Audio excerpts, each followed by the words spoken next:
Welcome to Modest Goddess Podcast. Today we're going to talk about manifestation, the truth about it, and maybe why your manifestations aren't working. For those of you that don't know, my name is Allie, aka Modest Goddess. Thank you for being here. I'm an artist. First and foremost, I'm a painter, musician, a rapper, ukulele player. I love cooking. I just love creation in general. And so this podcast is for creators, for people who want to start creating. I'm here to inspire you. If you would have been burned at the stake back in the day, this is the place for you. You have found your home. And just like for anybody who's witchy or creative, this is a great landing pad for you. Today's episode is about why maybe your manifestations are not panning out the way you had planned and how you can get to a place where the manifestations are starting to unfold before your eyes. So let's get into it. We've been led to think that manifestation is just like picturing what you want at 11:11 or doing a spell or the law of attraction, just picturing yourself in the situation over and over again. And maybe you haven't manifested your manifestation yet and you don't feel close to it at all. And I'm just going to go over maybe why that is and a few tips to how to get there. So the whole law of attraction, those tools are amazing. I'm not saying they're not real and that they're not true. But for a nervous system that isn't primed, for a body that doesn't have capacity for what you're trying to manifest, those things are not going to be effective. We have to start inside. So we've been taught that manifestation is just about picturing stuff and kind of like going from the outside in. And now we're going to start thinking about manifestation from the inside out. How's my body feeling today? Could my body even hold what I'm trying to manifest, right? So start to think about it like that.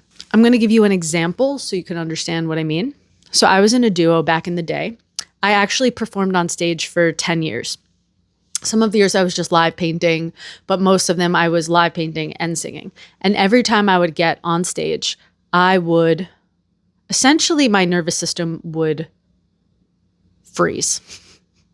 So I felt everybody's eyes on me. I would start shaking like while I was painting. And then when I would turn around to sing, it was like my voice would shake. I was just a shaky mess because my nervous system could not hold everybody's eyes on me, all the attention on me. And, as I started to delve into why, there's a lot of reasons for that I've come to understand. It's hard for me to be visible. It's hard for me to be seen. It doesn't come easily for me. So, doing this podcast is a challenge. And I want you to know that I'm doing this for you, not just for me. And it feels important.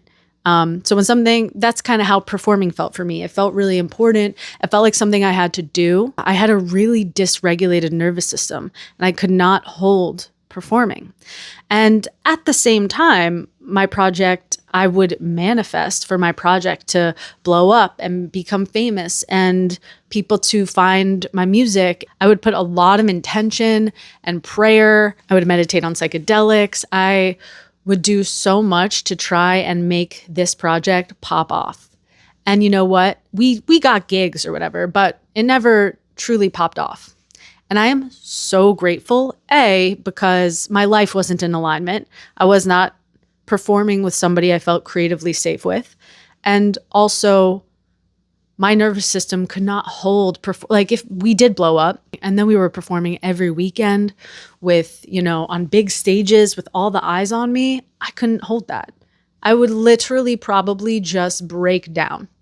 And, we see it all the time. We see it with big acts and musicians and artists who blow up too quickly and they either develop a drug problem or they have a psychological break.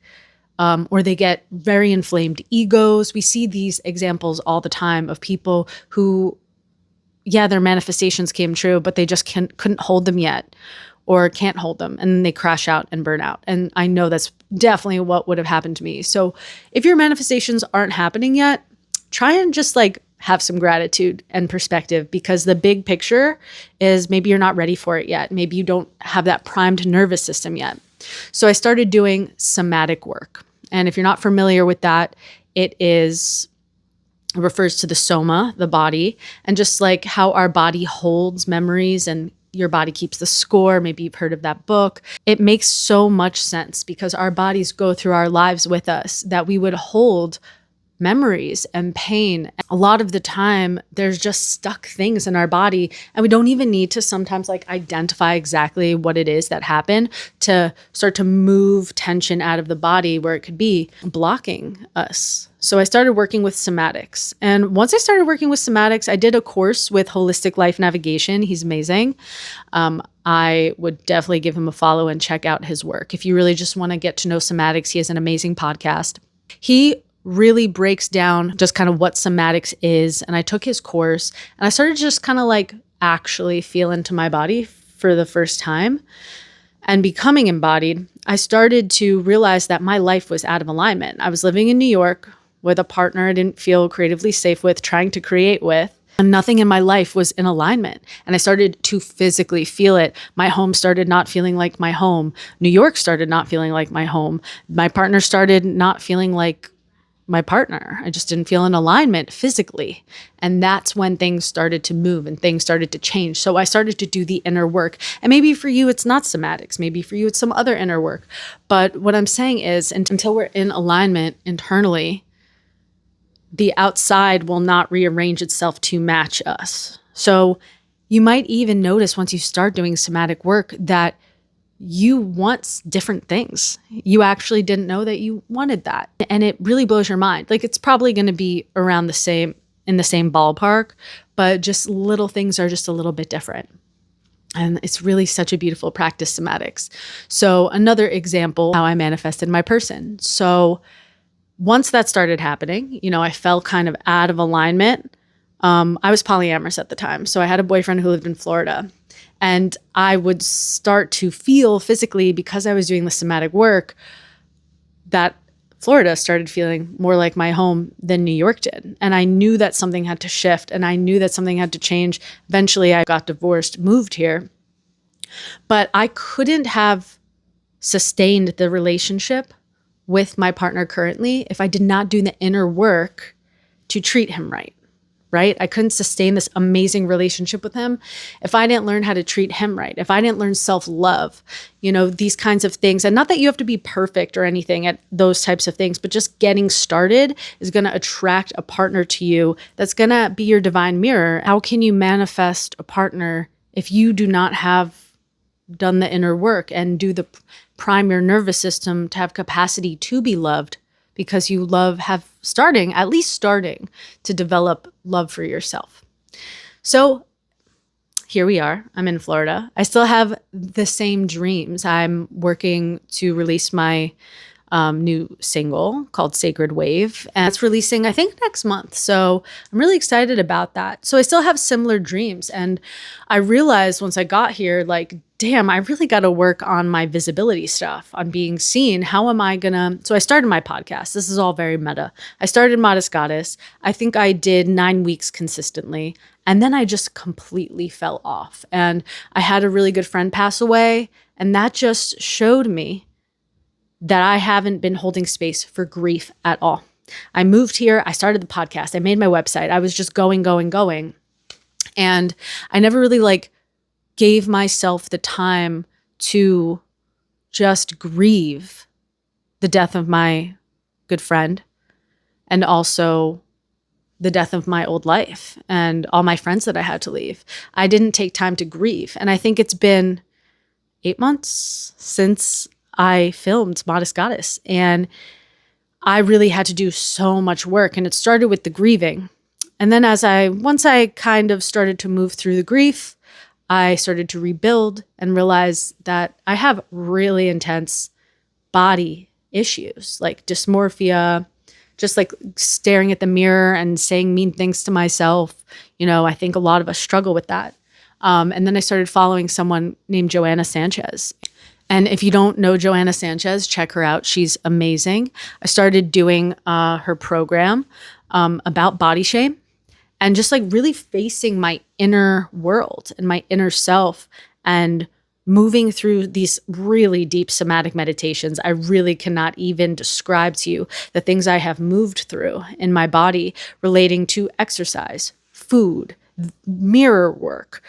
She moved us through so much. And if you struggle with those things and the fear of visibility, yet you want a career where you're very visible, I really highly recommend working with Joanna. She's on here on YouTube too. She has an amazing podcast. Go follow her, Joanna Sanchez. I moved through so much that I was finally feeling able and ready to do this right here, right now. Film this podcast, talk about the things I want to talk about with you and be seen. So I really gave myself the time to sit with, because it's a lot when you film a podcast. You have to do all this editing and look at yourself. And it was layers and layers of judging myself and being mean to myself. My inner thoughts that I couldn't even control at the time now feel so much more manageable. And I feel like I've really built the capacity to hold Modest Goddess, to stay consistent, to be here and show up the way I want to. So that's just kind of what I mean. Like, I always dreamt of my podcast, and I manifested having a lot of subscribers and having success on YouTube, but I did not have the capacity to match it. And I had to do the inner work to get here. So I think you kind of get with my few examples that it takes inner work to become in alignment with your vision. So I think the law of attraction is great, but if you're not doing the inner work to match it, it's a bit impulsive. It's kind of an impulsive way to manifest. And we need to start taking accountability and looking deep inside ourselves. Can I even hold what I'm trying to manifest? So for me, the big thing was somatics.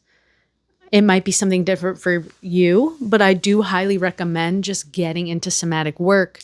It is truly, I think, one of the most effective ways to manifest sustainably and become in alignment with what you're visualizing and your vision. And you might see your vision become even more elaborate and beautiful and real than you could have ever imagined. So start manifesting from the inside out, and you will succeed. And if the manifestations don't happen right away, just remember that divine timing is a thing, and just stay on your path. Keep doing the things inside to build you up to be able to hold your vision. Last example was said out loud. I think this was during quarantine. I said out loud, I want to be a dominatrix. And literally 1 week later, somebody messaged me to dom them. And it had never been anything I'd ever done, but I was getting into my female empowerment vibes. But that's the episode for next week. We're going to talk about my dominatrix era and how it empowered me. So stay tuned for that. That's a whole nother episode. So I hope that this kind of helped you maybe understand why you've been manifesting super hard, doing all your visualization work, and don't stop doing that, but add in this inner work. And I promise you, you will quantum leap. Your life will expand in ways that you could have never imagined. So I'm going to end the episode with showing you some of my artwork. I'm a painter, as I said. And then I also do this thing where I put my painting on clothing. It's on my website, and you can find it all at allylazart.com. So this is my painting, Ferocity. I'll tell you a little bit about it. I started to make the painting when I was really coming into my voice. I moved here. I did a lot of shadow work, and I was just moving into a space of really expressing myself authentically. And it's truly one of my favorite pieces that I've ever made. And it's cute, and it's tiny, and it's 8x8. And you can find prints on my website, allylazart.com, allylazart.com. All prints come ready to hang on very high quality canvas. And the thing about art in our homes is that the art around you truly influences your day. And so when you have art that was created with intention and has a strong message and came through that person's vessel to help teach them something, that's gonna ripple into your life. This painting is about embodying your most fierce, feminine, beautiful, and truly expressing yourself authentically. And Ally Laz art, my tagline is art to awaken, apparel to embody. So I put it on clothing so you can literally embody that energy and walk around in that energy. And I made this kimono. I also have shirts and stuff, but I'll give you a little spin. It comes with a belt, but I just felt really chic without the belt today. So I'll give you a little spin. I know it's a little hard to see here. Feel free to go to my website and check out my art. And I'm also in a duo with my boyfriend called Moist Towelette. You can find us, it's a great name, right? You can find us everywhere, Moist Towelette Music on Instagram, and our music is on Spotify and anywhere you listen to music. And it is hypersensual bass music. That's what I'll call it. A lot of moaning. I hope you enjoyed if you do go check it out. And I'll see you next time. Thanks for being here.